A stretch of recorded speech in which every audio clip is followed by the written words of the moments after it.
Well, Jim, one of the things you mentioned there, Pat Bowlen was a part of the negotiations for the TV contracts. Now, Pat Bowlen Mhm. would serve on over 15 NFL committees, but none may have been more powerful than bringing together Sunday night football, something that didn't exist. It's unthinkable, Jim, to He not have created, Sunday night football right, today as a football fan.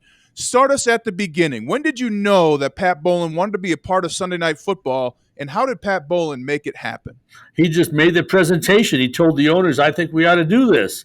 And people listened to him because he was a regular guy. He was hands on and he was with the product all the time. He wasn't at 40,000 feet, so to speak.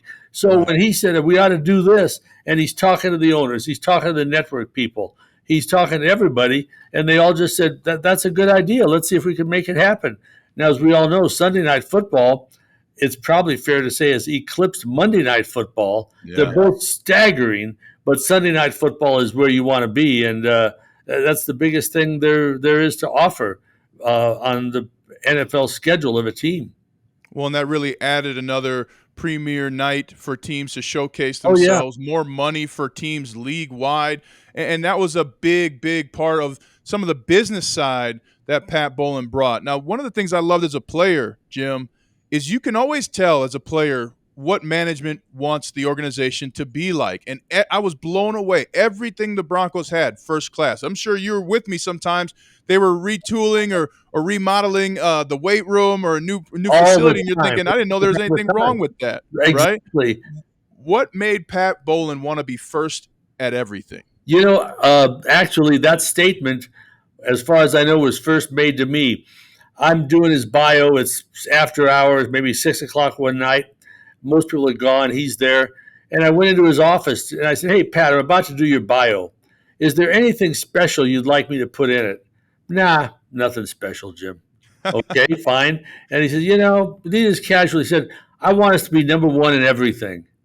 Well, that was the lead. That was the lead for the rest of time. Really, it was. I want us to be number one in everything. That's how Pat was, and that's a lot of teams have a mission statement, which I consider if it's too complicated, it's baloney. Like Right. Nike said, just do it. Al Davis said, just win, baby. Pat would say, win and have class on and off the Wow. field. It's pretty simple. That's all. And that's what he expected.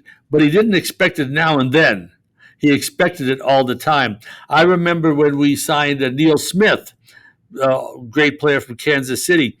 And customarily, when you sign a free agent, you sign him and you do this, and then he spends a few minutes with the owner. So Neil Smith's in Pat's office, and he says, I can win, Pat. I want to win. Boy, I can win. I can really help the team. And Pat says, Neil, we didn't bring you here to help us win a little bit. We brought you here to win it all. Mm. And in fact, when they're passing around the trophy, and he's already had it before, but after Super Bowl 32, Neil Smith had it, and he takes it over to Pat Bowlen and says, Here you go, Mr. Bowlen. Wow. It's pretty Wow. cool. Give me the chills right there, Oh, Jim. yeah. Here's a little tidbit for you listeners. Here's a little secret for you listeners about Pat Bowlen. On the heels of that story by you, Jim, I always remember Pat Bowlen. Anytime we went to the weight room, I swear, I don't know how he knew it, but every time we went to the weight room, whether it was after practice, before practice, there was this guy panting over the stair climber machine. And it didn't take longer than a second to realize it was Mr. Bowlen. Every day he would climb 99 flights of stairs on the Stairmaster. What drove Pat Bowlen to be such an example for his players in tenacity and consistency? Well, let me ask you something, Ryan. How often did he want to be number one?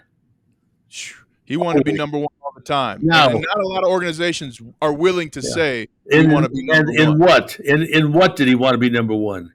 In Everything. everything. So there you go. Stairmaster is not excluded. He beat the crud out of that thing, by He the way. did, man. I hope they still have it there, Jim, I don't because know. They might have to that's replace it. that's a mountain. That's as good of a statue to Pat Bowlen as any of the Yeah, players could ever think of, it was right? so cool when he had owned the team for maybe a few months or something, and I'm doing advance work. I'm in San Diego, so I've got the buses, the trucks, the team meals, everything. The rooming list, the works.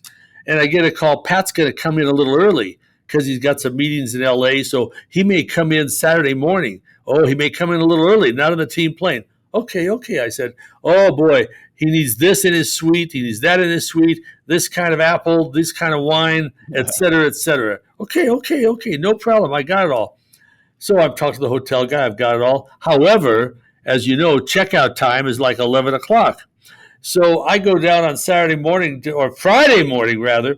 I go down to get some newspapers. It's 7 a.m. I look at the front desk. Here's Pat. He's just wearing like casual attire. He's checking in.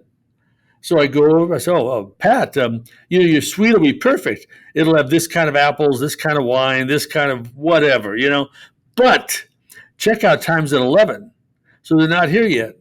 So he says that the person's still in the suite. So he says, "I don't care. I want to jog. Can I take a shower in your room?" Well, in fact, my room is his room. So I said, "Of course you can take a shower in my room. Let me take your bag."